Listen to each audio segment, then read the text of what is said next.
Hello everyone and welcome to Study IQ English. I am Joy and we are continuing with the Economic Survey discussions, Economic Survey of 2021-22. Next we are moving on to Chapter 6 of Economic Survey, that is Sustainable Development and Climate Change. We are beginning a new chapter. Let's get started. First, coming to the overview of this chapter. India's overall score on the Niti Aayog SDG India Index and Dashboard 2020-21 has improved to 66 from 60 in 2019-20. So first is the data from Niti Aayog SDG India Index. SDG Sustainable Development Goals. SDG India Index is prepared by Niti Aayog. Niti Aayog is the policy think tank of Government of India which has replaced the earliest Planning Commission in 2015. Niti Aayog, being a think tank, makes many reports, indices, then conducts many researches, analysis, etc. to come up with conclusions. So SDG India Index, which is prepared by Niti Aayog, according to this index, India's score has improved to 66. Now the score is 66 compared to 2019-20. It was 60. So there is an improvement, which indicates that we are slowly and gradually moving towards achieving sustainable development goals, or we are showing an improvement with regard to achieving the sustainable development goals. The SDGs are very important. Sustainable development goals, you have to see that separately. It's a very important topic for both prelims as well as for mains examination. In the year 2020, India ranked third globally in increasing its forest area during 2010 to 20. That is, in the last one decade, from 2010 to 20, India has been ranked third globally with regard to increase in forest area. That means India is also working in a very positive direction towards achieving the goal of afforestation, that is increasing the net forest area. The Plastic Waste Management Amendment Rules of 2021 was notified, which is aimed at phasing out single-use plastics by 2022. This is a major legislative step that we have taken towards achieving sustainable development goals as well as achieving positive impact or positive results on climate change. That is Plastic Waste Management Amendment Rules of 2021. It was introduced and this rules eliminates the use of single-use plastics by 2022. The 26th COP, Conference of Parties, was held in Glasgow and India's targets in emission reduction was given. India's climate leadership at the international stage was also forecasted in many incidents. We will see that separately in this chapter. Now coming to India's progress on sustainable development goals. Now we will see each and every subheading, subtopic in detail. First coming to SDGs. So SDGs or sustainable development goals, they are global goals to be achieved by the year 2030. This is the target period. It started from 2015. So achieved by 2030. That is in a period of 15 years. These goals needs to be achieved. These are global goals. There are total of 17 goals, sustainable development goals globally. India has been making strides towards achieving the social, economic and environmental goals covered under the SDG. And we have already seen regarding Niti Aayog SDG India Index, India is improving its performance with regard to achievement of sustainable development goals.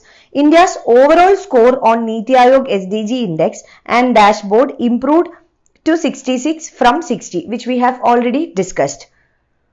Niti Aayog SDG India Index is based on the approach of cooperative and competitive federalism. Why? Because the SDG India Index, which is prepared by the Niti Aayog, ranks states based on their performance with regard to achievement of sustainable development goals. That is, how does different states perform with regard to achieving the sustainable development goals. Now, how does it foster federalism? Cooperative federalism, because each state will be collaborating with the center or working along with the central government in achieving these goals. So federal unit and the lower unit, state and the center work in coordinates with each other or work in cooperation with each other in achieving these goals. That is why cooperative federalism. Now, why there is a competitive federalism? Because each states compete with each other in achieving better ranks or better results. So that is why cooperative and competitive federalism. So that is why SDG India Index prepared by Niti Aayog has helped in achieving or fostering cooperative as well as competitive federalism in the country. India performed well on 8 out of 15 SDGs measured by the index. Now, according to the SDG India Index, India's performance on 8 indicators or on 8 parameters from the 15 SDGs that are considered in this index. There are total of 17, but 15 are considered in this index. So, out of the total 15 considered in this index, 8 of the parameters, India's performance was very good. Now coming to performance of states and UTs on Niti Aayog SDG India Index 2021. This is very important, especially for prelims and even for mains. When you give an answer, you can mention about this report and various findings of the report. Kerala has retained its top rank among the states in 2020-21. So Kerala has retained its first rank and Kerala has a score of 75. Obviously, reason being that it is performing well in the social indicators. Second rank has been shared by Tamil Nadu and Himachal Pradesh. That is also important and needs to be remembered. Kerala with the first rank with a score of 75. Second is Himachal Pradesh and Tamil Nadu.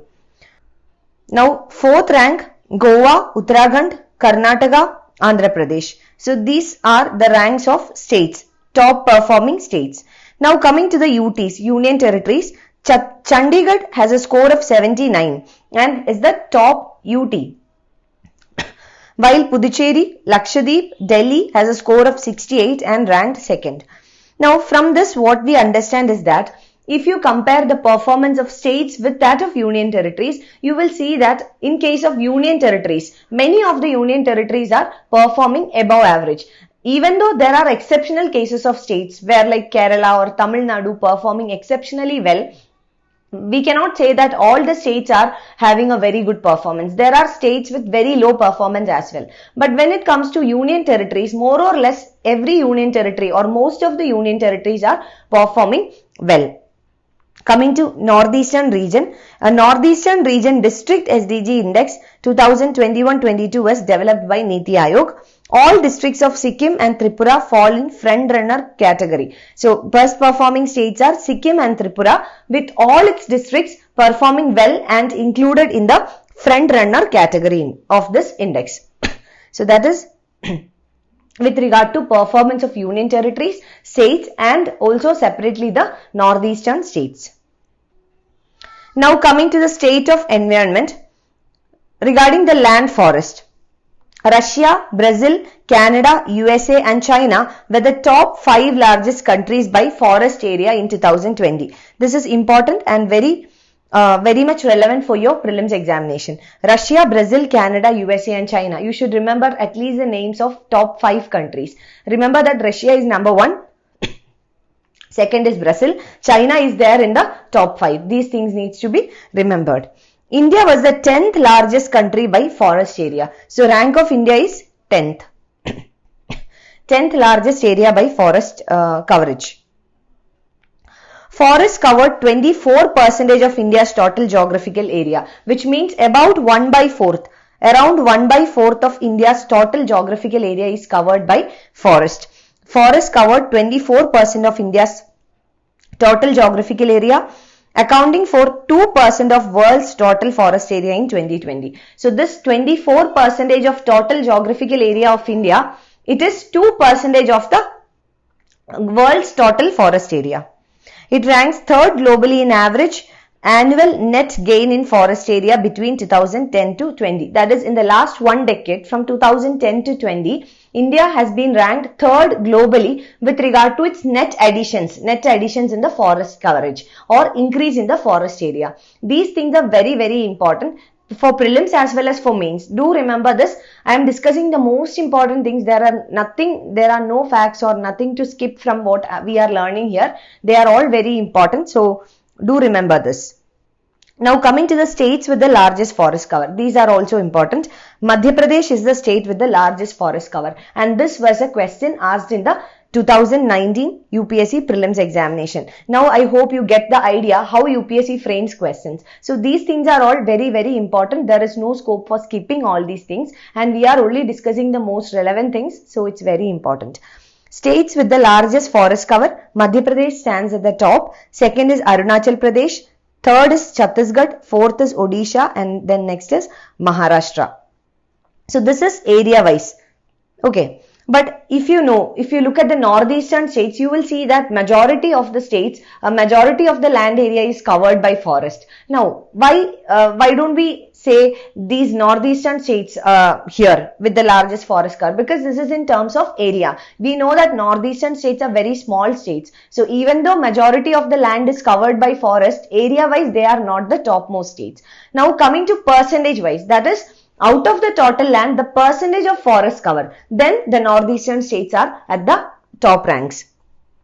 Mizoram, Arunachal Pradesh, Meghalaya, Manipur and Nagaland. These are all northeastern states. So these northeastern states are the top 5 states in terms of highest percentage of forest cover. That is, within the total area, the percentage of forest cover. With regard to total geographical area of the state in 2021. Here also you have to remember the name Mizoram, because area wise, if Madhya Pradesh has the largest forest cover, percentage wise Mizoram has the largest forest cover. So it's Mizoram, then Arunachal Pradesh, Meghalaya, Manipur and Nagaland. Remember Mizoram for sure. If possible, try to learn the top 5 area wise as well as percentage wise. Now coming to plastic waste management and elimination of identified single-use plastics. As we already said in the overview, India has passed new laws or guidelines to eliminate the use of single-use plastics, that is one-time use plastics, by the year 2022. Let's see the details of it. India piloted a resolution addressing single-use plastic product pollution adopted by the 4th UN Environmental Assembly in 2019. This was in response to the 4th UN Environmental Assembly meeting in 2019. Let's see what are the actions taken in India. Plastic Waste Management Amendment Rules 2021 has prohibited identified single-use plastic items by 2022. So single-use plastic items are whichever is identified are eliminated, or the use is eliminated by 2022. Then thickness of plastic carry bags has been increased from 50 microns to 75 microns. Extended producer responsibility, that is, the producer is responsible for collecting the waste of the producer, importer and brand owner. Now this is very important, extended producer responsibility. Extended producer responsibility means that the producer itself or himself is responsible for collecting back the waste generated by these single-use plastics. That is extended producer responsibility. The guidelines for extended producer responsibility being brought out have been given legal force. That is, it is legally applicable now. It is backed up by a law or a statute. A national level task force has been constituted by the Ministry of Environment, Forest and Climate Change for taking coordinated efforts for effective implementation of plastic waste management rules of 2016. So these are the rules with regard to plastic waste management and elimination of identified single-use plastics. So that is it for now. We'll be continuing with this chapter tomorrow in the next video. So we will be discussing all the rest of the topic from this chapter in the next video. Thank you so much for watching. Wishing you all the very best.